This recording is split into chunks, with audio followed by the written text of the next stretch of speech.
మత్స్యకారుల కోసం ఫిషింగ్ హార్బర్లు జగన్ నిర్మిస్తే నువ్వు చేస్తా ఉన్నది ఏందయ్యా? దీన్ని కూడా దోచుకునే కార్యక్రమం చేస్తా ఉన్నావు ప్రైవేట్ వాళ్ళకి ఇచ్చి. ప్రైవేట్ వాళ్ళకి నువ్వు ఇవ్వాలి అనుకుంటే పక్కన కృష్ణపట్నం పోర్ట్ ఉంది, ఆ పోర్ట్లో కావాలంటే దండిగా ల్యాండ్ ఉంది, అక్కడ కావాలంటే వాళ్ళకి ఇచ్చుకోవచ్చు.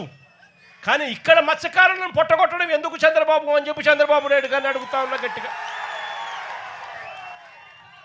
చంద్రబాబు నాయుడు గారిని గట్టిగా వార్నింగ్ కూడా ఇస్తా ఉన్నా.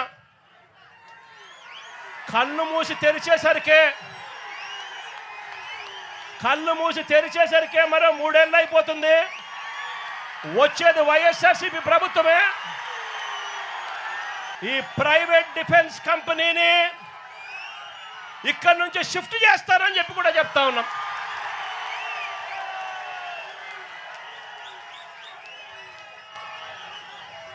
ఇక్కడ ఫిషింగ్ హార్బర్ ఇక్కడే కాదు, రాష్ట్రంలో కడతా ఉన్న 10 ఫిషింగ్ హార్బర్లు అన్నీ కూడా మత్స్యకారుల సొత్తు అని చెప్పి కూడా ఈ సందర్భంగా కూడా చెప్తా ఉన్నా.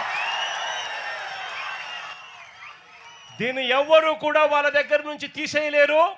చంద్రబాబు కాదు కదా, వాళ్ళ తాత కూడా తీసేయలేదని చెప్తా ఉన్నా నేను.